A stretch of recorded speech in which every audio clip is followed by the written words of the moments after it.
Dystopia. The word literally translates to bad world. It's a world where stuff doesn't happen the way it should be. In movies and other fiction, it's often portrayed as a world too divided and hierarchical to exist peacefully.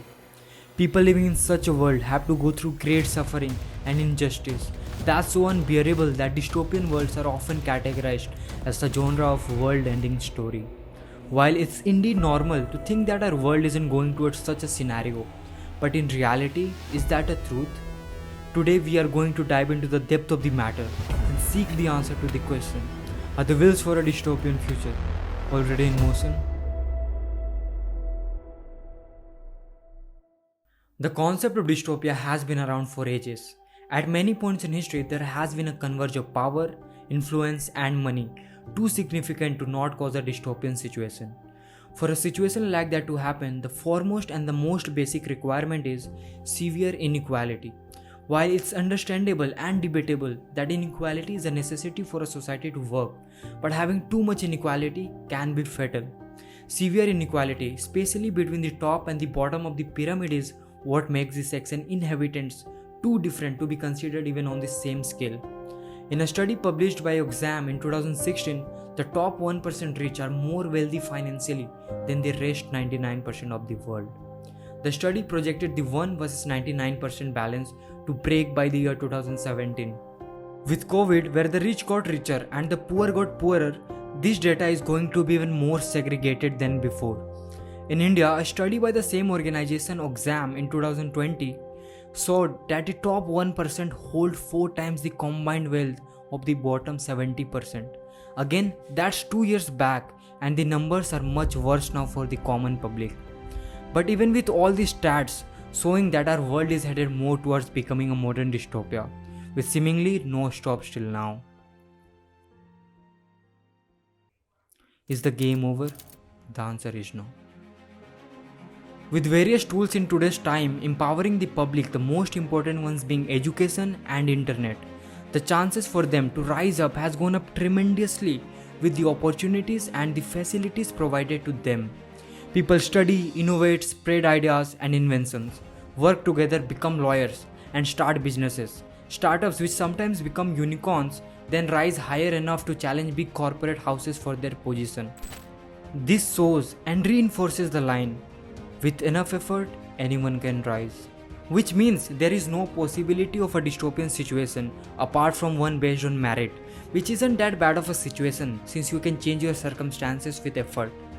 While different professions make the world diverse and divide different powers among the people, creating a good balance of powers, in the end our world is controlled by two strings: money and power. And business is the best known way of making lots of money. With money comes power and influence that makes businessmen perhaps the biggest power holders in a democracy, since it's the businessmen who fund the election campaigns and the political parties who contest the election, which means the one who keep check on politicians are regretfully not exactly the ones we would like to. This brings us to the next part of this story. In recent times, the growth of startups have taken a renewed boost in India, with over 76,000 recognized startups in the country in 2022. On a global scale too, the startup atmosphere is on a good growth spree as well. India added a unicorn in every 9 days in 2022, according to public data.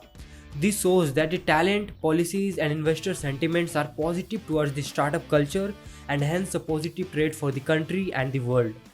However, if we look closely on the data, we can find that often, in fact most of the times, the startups that make a big impact or are a business that is in a position to challenge any big corporate house gets acquired at the growing stage, thus making it join the very company it was going to replace in future. For examples, we can see Flipkart being acquired by Walmart, an American giant company which essentially controls the majority of offline trade in the US. PhonePe is another such example, acquired by Flipkart in turn, which had its pocket deep due to its parent Walmart. Since long back, Tata has a tendency to acquire various companies in different times to diversify its portfolio, which makes it the giant it is today. The Tata Group has a presence in the business of basically everything that we can commonly name, from salt to coffee to software to steel to defense. The synergy between the subsidiaries and diversity in the group is what allowed the Tata Motors to start rising and transit into EVs so fast, even after being in huge losses since quite a long time.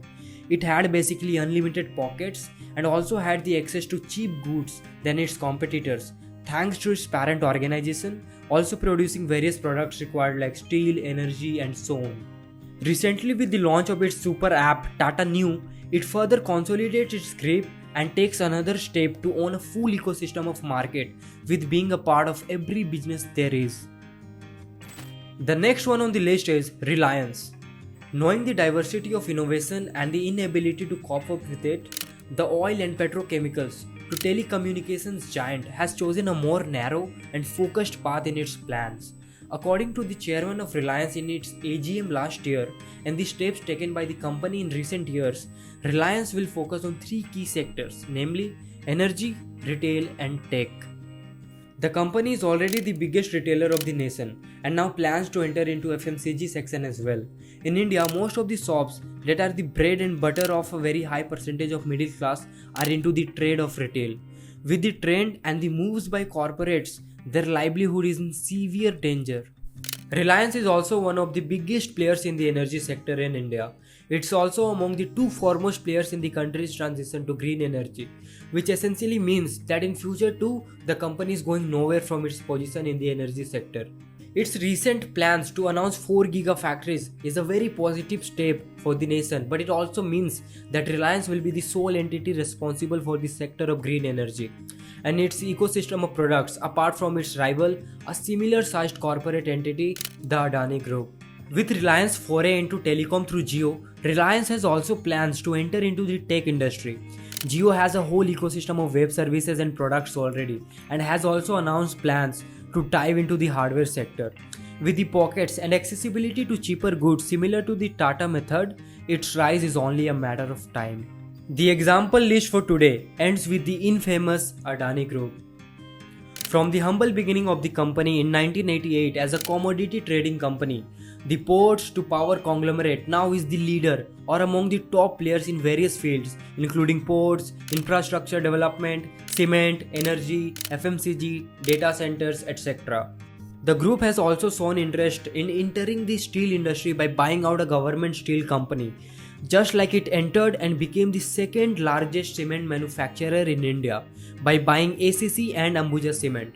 In a recent speech in Forbes event in Singapore, the chairman Gautam Adani also announced that the group will actively invest on green energy, making it a competitor with Reliance for the leadership in the sector. It already is the largest company in the power and transmission sector. Regardless of which entity emerges as the winner, the sector will be dominated by two giant conglomerates with very little chances of some other new players. Another key announcement by Gautam Adani on the same occasion was the group's ambitions to launch a super app similar to Tata Neu. With all these events, it is clear that the majority of business and economy of the nation will remain in the hands of few. And this conglomeration of companies and buying out of startups makes the situation worse. With the resources and networks of a conglomerate, startups have very little to practically no chance in any competition with the big shots already in market. The nationalism and development sentiment is very good for the country, but the way it's being carried out makes the future uncertain with power looming in few hands and little the public can do. Is it then perhaps a government failure? While it's easy to point at the government for any mishaps the country faces, the reality is often different. The administration officials are kept in check by the politicians. The politicians in turn also have their reign holders. These are the big businessmen of the country. For the development of the nation and to retain control of the leadership, the support from these big powers is very important. They not only hold the funds for any task but also own big media houses to influence public opinion. Regardless of which political party is at power, they cannot antagonize the big businessman of the country, as it will be the counterproductive to the nation's growth. The point we need to focus on is not criticism of the government, because not only conglomeration increases efficiency and speed of growth, it also brings more and more people out of poverty. Instead, we as aware and active citizens need to focus on how we can develop our own solution to this situation, how we can empower ourselves for balancing the situation and prevent a future too tragic to live on. Relying on the government is not a good choice because its hands are tied on the matter with no way out apart from extreme steps as taken in countries like China, where communism is seen as ideal, which essentially just shifts the power from businessmen to politicians, and the cycle goes on. Instead, focusing on empowering ourselves using the resources available like education and internet, we can find better ways to mitigate ourselves and collectively everyone out of such a situation.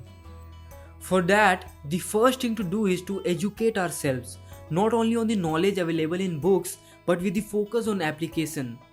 Instead of learning A, B, and C of something, we should focus more on the basics and then L, P, and X that helps in solving the situation at hand. With the internet so easy to avail, it's no longer a time where education is restricted. With proper use, today anyone can learn anything. This type of education with a motive in mind makes more and more people inclined to participate, contribute, and gain out of it rather than simply producing more learned scholars with no practicality. Skill-based education, development of right mindset, practice, and experience in real-world scenarios for everyone is what can bring us out of this challenge and many more to come.